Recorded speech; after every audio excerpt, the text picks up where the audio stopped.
Qo'shtirnoq ichidagi estafeta davom etadi. Avvalgi dasturlarimizda Farg'ona va Namangandagi to'yda mashina bilan tomosha ko'rsatgan manevr ishqibozlari haqida gapirgandik.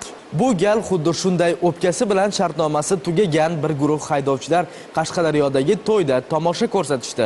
Qolganini muxbirimiz Muhriddin Jalolov davom ettiradi.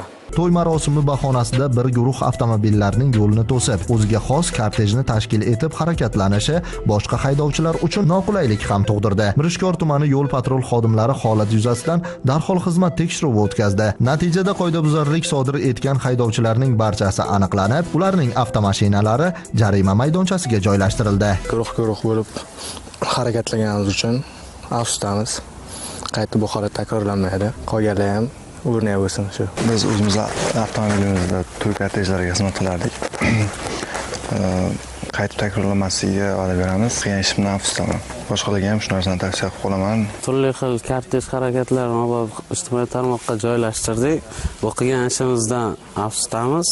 Oxirgi yillarda yo'llarda manmanlik, kibr yoki to'y bizniki-ku degan kayfiyat bilan haddan oshish holatlari afsuski tez-tez uchrab turibdi. Ammo to'y xursandchilik esa hech qachon boshqa fuqarolarning xavfsiz harakatlanish huquqini poymol qilish evaziga bo'lmasligi kerak. Yo'l qoidalarini buzish bilan o'zini ko'rsatishga urinish na ma'naviyatimizga, na madaniyatimizga to'g'ri keladi.